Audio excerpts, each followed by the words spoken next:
Do you believe that polygamy is considered a sin in the eyes of God according to the Bible? Polygamy, the practice of having multiple wives or husbands, is a topic that has sparked many conversations among Christians.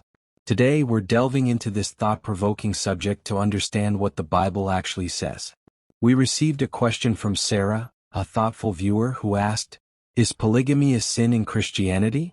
In my marriage, my husband has expressed a desire to take another wife. He says that it's permissible because figures like Solomon and David in the Bible had multiple wives. Can I leave this marriage and remarry someone else if this happens?" It's a question that many believers might wonder about. Is it ever okay to leave a marriage where polygamy is introduced? Is remarriage an option according to Christian beliefs? If you've found yourself questioning the role of polygamy or dealing with struggles in your marriage, you're not alone. Stick around as we dig into the Bible for answers to these pressing questions. And don't forget, feel free to ask your questions in the comments. We'll be creating more videos to address them. Let's get started by looking at the foundation of marriage as laid out by God. Before we dive into polygamy, it's crucial to understand the foundation of biblical marriage. The Bible's first reference to marriage occurs in Genesis 2 verse 24. It says, "Therefore a man shall leave his father and mother and be joined to his wife, and they shall become one flesh." This verse sets the stage for marriage as God intended it, a union between one man and one woman. It clearly defines marriage as an exclusive relationship between two people, not multiple partners. The phrase, "one flesh," symbolizes a deep bond, physically, emotionally, and spiritually. It's the closest form of unity God created for humans. When God designed marriage, He didn't create Adam with several wives. He created one wife, Eve, for Adam. They were intended to live as one flesh, unified in purpose, love, and devotion. This was, and still is, God's ideal for marriage. But if God's design was so clear, why did we see examples of polygamy throughout the Bible, especially in the Old Testament? Let's turn to those examples and see what we can learn from them. Even though God's plan for marriage is clearly outlined in Genesis, we find numerous examples of polygamy in the Old Testament. Some of the Bible's most famous figures like Abraham, Jacob, David, and Solomon had multiple wives. However, as we'll see, these decisions often led to significant complications and turmoil in their families. Abraham took a second wife, Hagar, at the suggestion of his first wife, Sarah, when she was unable to conceive. While this decision seemed like a good solution at the time, it caused severe tension between Sarah and Hagar, eventually leading to the expulsion of Hagar and her son Ishmael. This family dynamic was full of jealousy and conflict. Genesis 16. Abraham's decision to step outside God's plan for marriage brought significant emotional pain to everyone involved. Jacob, the father of the 12 tribes of Israel, had two wives, Leah and Rachel, as well as children with their maidservants. This polygamous arrangement also resulted in fierce rivalry between Leah and Rachel. Genesis 29-30. Each wife vied for Jacob's love and competed to bear him children, which caused deep family divisions. The jealousy between Jacob's children eventually led to the betrayal of Joseph by his brothers, who sold him into slavery. Then there's David, a man after God's own heart. Though he had several wives, his family life was far from peaceful. His children fought for power, and his household was plagued with scandal, violence, and tragedy. Solomon, David's son, took this even further. With 700 wives and 300 concubines, 1 Kings 11 verse 3, Solomon's polygamy led him astray from God, causing him to worship foreign gods at the behest of his wives. 1 Kings 11 verses 1-4. His kingdom eventually fell apart because of his divided heart. What we see here is that polygamy created more problems than blessings. Though it was culturally acceptable at the time, it was never a part of God's perfect plan. God's design for marriage, one man and one woman, was meant to foster peace, unity, and love. When people stepped outside that design, the consequences were often severe. Now, some may argue that because these prominent figures practiced polygamy, it must be allowed or even condoned by God. But is that really the case? Let's turn to the teachings of Jesus and the New Testament for a clearer understanding. When Jesus came, He reaffirmed God's original plan for marriage, and He made it clear that monogamy, the union between one man and one woman, was still the ideal.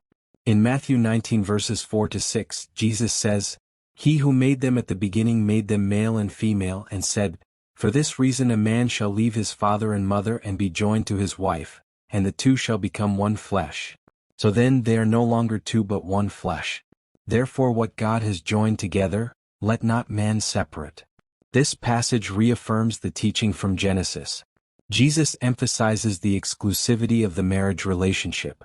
When two people are joined together in marriage, they become one flesh, and that union is not meant to be shared with anyone else.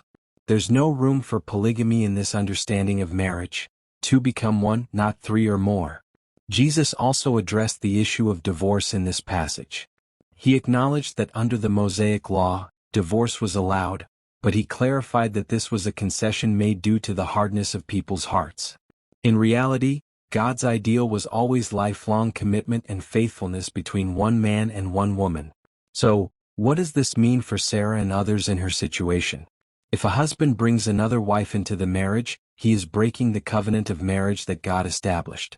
But does this give Sarah the right to leave and marry someone else? The answer lies in understanding the biblical view of divorce and separation. Divorce is one of the most sensitive topics in the Christian faith, and it's essential to approach it with care and a deep understanding of Scripture. Many people wonder if divorce and separation are the same thing and if one leads to the right to remarry. Let's explore what the Bible teaches on this. In the Old Testament, Deuteronomy 24 verse 1 gave a man the right to divorce his wife if he found something indecent about her. However, this was not part of God's original plan as we saw in Genesis. Divorce was allowed as a concession due to human sinfulness, but it was never encouraged. When Jesus addressed the topic in Matthew 19, he made it clear that divorce was only permitted in cases of sexual immorality. Even then, he pointed out that it was not God's desire for marriages to end. He explained that marriage is a lifelong covenant that should not be broken lightly. But what happens when one spouse introduces another partner, as in the case of polygamy? Is it grounds for divorce? According to Jesus' teachings, separation may be necessary in situations where the marriage covenant is broken, especially when a spouse brings another person into the relationship. However, this doesn't mean that remarriage is automatically permissible.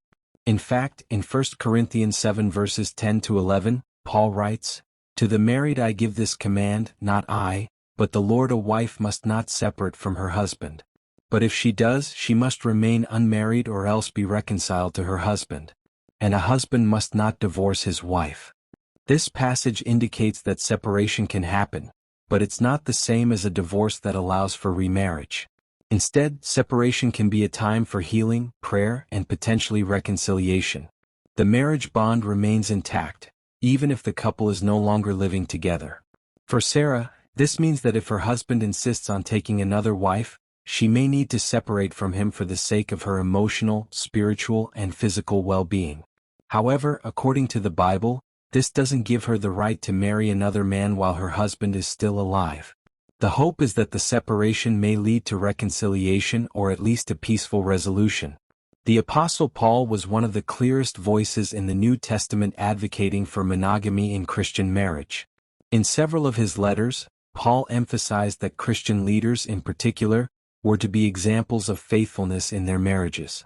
In 1 Timothy 3 verse 2, Paul writes that a church leader must be the husband of one wife.